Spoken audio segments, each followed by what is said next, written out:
ساتھی آداب، آپ کا استقبال ہمارے چینل شمع اردو ہندی میں۔ آج ہم کریں گے NIOS کلاس 12 کا TMA 2024-25 اردو میڈیم۔ تو پہلا سوال ہے سوال نمبر 1 کا با عظمت چغتائی کے اسلوب پر روشنی ڈالیے۔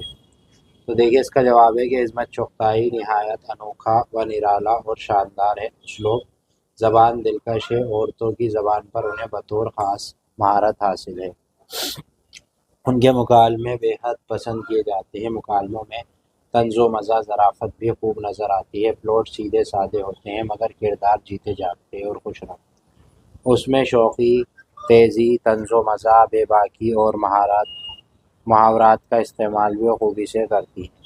وہ پورے معاشرے کی غور و خوض کرتی ہیں اور پھر اس میں گھل مل جاتی ہیں۔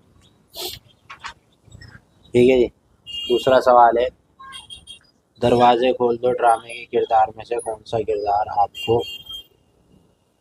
آپ پسند کرتے ہیں اور کیوں؟ وضاحت کریں۔ دیکھیے دروازہ ڈرامے کھول دو میں دروازے کھول دو میں 6 کردار پیش کیے گئے ہیں۔ پنڈت رام دیال، کمل کانت مرزا، ارشد حسین اور یس Arabella کوئلو، doctor advocate کوئلو، uncle Ram بھروسے۔ مذکورہ بالا کرداروں میں سب سے زیادہ پسندیدہ کردار کمل کانت کا ہے۔ کمل کانت رام دیال کا بیٹا ہے جو ایک روشن خیال اور سمجھدار انسان ہے۔ اس کے دل میں کسی طرح کے کوئی تعصب نہیں۔ یہی وجہ ہے کہ وہ بنا نام پتہ پوچھے ایک کرسچن فیملی کو فلیٹ دے دیتا ہے، جس سے رام دیال کافی خفا ہو جاتا ہے اور اسے دل کا دورہ پڑتا ہے۔ پھر کمل کانت اسے ڈاکٹر کی آرزو مند کر رام دیال کا علاج کرواتا ہے۔ اس طرح کمل کانت اس ڈرامے کا ایک زندہ جاوید متحرک کردار ہے۔ اس کے بعد تیسرا سوال ہے سوال نمبر 3 کا الف ہے نظم پرچھائی سے شاعر کو جنگ و جدل سے کیوں نفرت ہے؟ وضاحت کریں۔ شاعر کو جنگ و جدل سے اس لیے نفرت ہے کیونکہ اسے لگتا ہے کہ جنگ صرف تباہی بربادی کا سامان فراہم کرتی ہے۔ شاعر کا کہنا اب تک جتنی بھی جنگ ہوئی اس میں صرف مادی نقصان ہوا، لیکن اگر اب جنگ ہوئی تو نہ صرف مادی نقصان ہوگا بلکہ آخری حد تک تبدیلیاں ہوں گی۔ کوئی سوچنے سمجھنے والا نہیں رہے گا، امید اور حوصلے ختم ہو جائیں گے، انسان زندگی سے مایوس ہوگا۔ اسی لیے شاعر دور اندیشی سے اور یہی سوچ کر اس جنگ و جدل سے نفرت کرتا ہے۔ اسی لیے انسان کو ہمیشہ مل جل کر رہنا چاہیے۔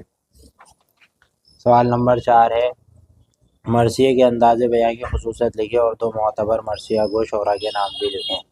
اس کا جواب ہے مرثیہ عربی لفظ رثا سے بنا ہے جس کے معنی میت پر آنسو بہانے کے ہے، اور اردو شاعری میں مرثیہ ایسی نظموں کو کہتے ہیں جس میں کسی کی موت پر اظہار غم کا اظہار خیال کیا جاتا ہے۔ یوں تو کسی بھی موت پر اظہار غم کرنے سے مرثیہ لکھا جا سکتا ہے، جیسے عالی نے غالب کا مرثیہ لکھا اور اقبال نے داغ کا مرثیہ لکھا، ایسے ہی شخصی مرثیہ کہتے ہیں۔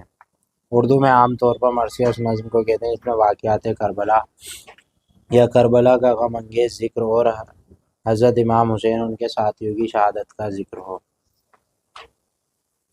دہلی میں میر اور سودا نے مرثیے لکھنے میں نام پیدا کیا۔ انہوں نے پہلی بار مسدس کے پلاٹ میں مرثیہ لکھے۔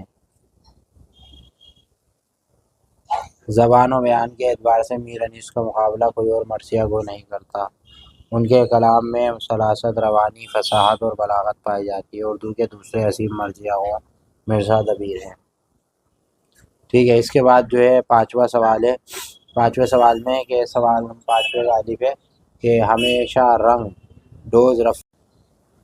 تو پہلا یہ مندرجہ والا اشعار کی تشریح کریں، دوسرا مندرجہ والا اشعار کس شاعر کے ہیں، تیسرا اپنی پسند کی کوئی شعر لکھیں، چوتھا غزل میں مطلع کی تعریف لکھیں۔ تو اس کا جواب ہے تبدیلی زندگی کا ایک اہم جز ہے۔ گزرتے وقت کے ساتھ ساتھ انسان کے حالات میں تبدیلی آتی ہے۔ انسان بچپن سے جوانی اور بڑھاپے تک پہنچ جاتا ہے اور اس کے کالے بال اپنا رنگ بدل کر سفید ہو جاتے ہیں۔ دوسرے شعر میں شاعر کہتا ہے جب عشق میں شدت آتی ہے اور محبوب سے ملاقات کی امید نظر آتی ہے تو عاشق جنونی ہو جاتا ہے اور اپنے کپڑے پھاڑ دیتا ہے، اسی لیے رفو کرنے والے رفوگر کہتے ہیں۔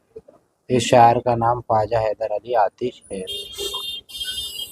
تیسرا ہے جسے آپ گنتے تھے آشنا، جسے آپ کہتے تھے باوفا، میں وہی ہوں مومن مبتلا، تمہیں یاد ہو کہ نہ یاد۔